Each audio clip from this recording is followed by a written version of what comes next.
गोरखपुर के मठ के नाम से कोतवाल को अच्छी पोस्टिंग दिलाने के नाम पर 20,000 रुपए मांगने के आरोप में पुलिस ने कथावाचक समेत 3 के खिलाफ रिपोर्ट दर्ज कर गिरफ्तार कर लिया। आरोपियों में बाराबंकी के रामनगर थाना क्षेत्र के सिहामाऊ के रहने वाले कथावाचक नरेंद्र, सुधीर कुमार मिश्रा और रामपुर के पटवाई थाना क्षेत्र के परतापुर के रहने वाले राज शामिल हैं। पुलिस का कहना है कि आरोपियों ने भाजपा क्षेत्रीय उपाध्यक्ष राजेश सिंघल के भाई कपिल सिंघल के कहने पर गोरखपुर मठ के नाम से कोट पूर्वी के रहने वाले विपुल गुप्ता को फोन पर धमकाया भी था। एसपी कृष्ण कुमार बिश्नोई ने बताया कि आरोपियों ने पूछताछ में बताया कि कपिल सिंघल ने अपने विरोधी विपुल गुप्ता को धमकी दिलाने के लिए 30,000 रुपए एडवांस दिए थे। बाद में भी रुपए दिए जाने थे। कपिल सिंघल का विपुल गुप्ता के साथ लेन देन को लेकर विवाद चल रहा है। आरोपियों ने कोतवाली प्रभारी रहे अनुज तोमर को अच्छी पोस्टिंग दिलाने के नाम पर 20,000 रुपए की मांग की थी।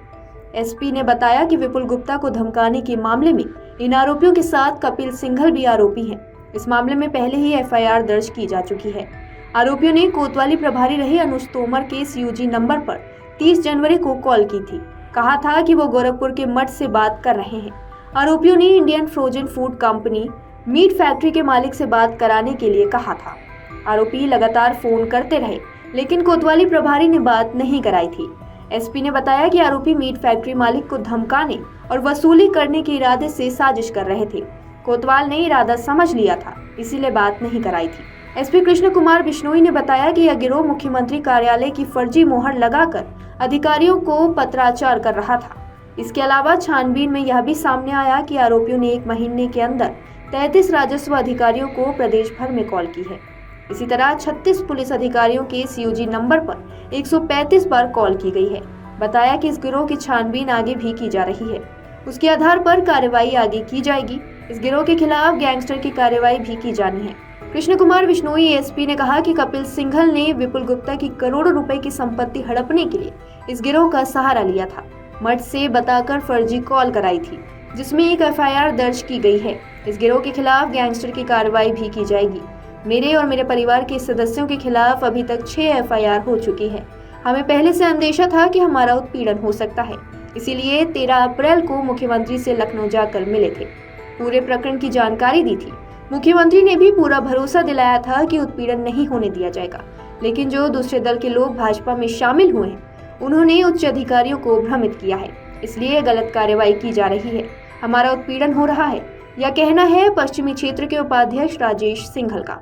रविवार को राजेश सिंघल ने अपने कोट पूर्वी स्थित आवास पर मीडिया से बातचीत की। इस दौरान उन्होंने कहा कि उनके भाई कपिल सिंघल ने दोस्ती में विश्वास करके एक व्यक्ति के नाम करीब 10,000 रुपए करोड़ की संपत्ति कर दी थी।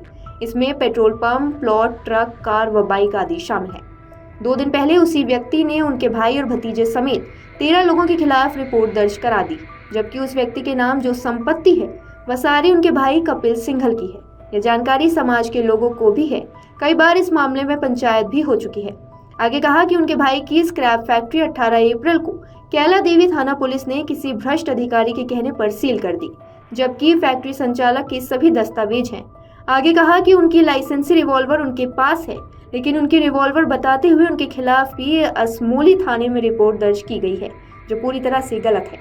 राजेश सिंघल ने कहा कि उन्हें शासन प्रशासन पर पूरा भरोसा है। जो एफआईआर दर्ज की गई है, इनकी जांच करने पर हकीकत सामने आ जाएगी। यदि पुलिस प्रशासन से न्याय नहीं मिलता है तो अदालत का दरवाजा खटखटाएंगे।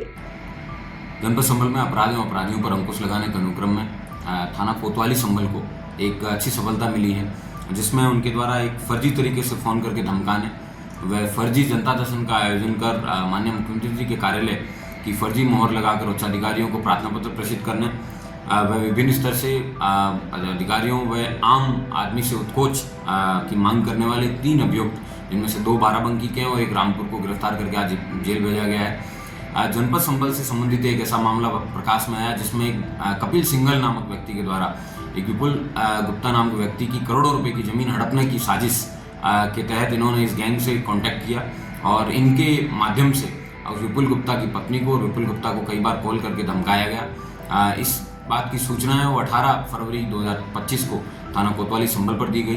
तुरंत अभियोग पंजीकृत किया गया और उसके बाद में विवेचना के अनुक्रम में इन लोगों को कई बार पुलिस के द्वारा दबिश दी गई, लेकिन ये नहीं मिले। पुलिस के द्वारा लगातार धरपकड़ अभियान जारी रखा, जिसमें तीनों लोगों को गिरफ्तार करके आज जेल भेजा जा रहा है। इस केस के अंदर इन्होंने 30,000 रुपये कॉल करने के लिए एडवांस में लिए थे और बाकी पैसा है वो काम होने के बाद में देना इन्होंने स्वीकारा था। नागेंद्र सुधीर ये बाराबंकी के रहने वाले हैं। ये इस गिरोह के मुख्य कर्ता धर्ता हैं। पिछले 1 महीनों में इस गैंग के द्वारा 33 कॉल्स हैं वो रेवेन्यू के ऑफिशियल्स को इनके द्वारा किए गए प्रदेश भर में, और 36 पुलिस अधिकारियों को इनके द्वारा 135 बार उनके सीयूजी मोबाइल्स पर कांटेक्ट किया गया है। इस गैंग का पर्दाफाश किया गया है और इनके द्वारा किसी अन्य किन किन लोगों को धमकाया गया है उसके संबंध में भी विभिन्न अभियोग वो पंजीकृत कराए जाएंगे और इस गैंग पर गैंगस्टर एक्ट के तहत वो कार्रवाई की जाएगी। अगर आप ये वीडियो YouTube पर देख रहे हैं तो हमारे चैनल को सब्सक्राइब करें और बेल आइकन को दबाना ना भूलें। अगर आप Facebook पर ये वीडियो देख रहे हैं तो हमारे पेज को लाइक करें।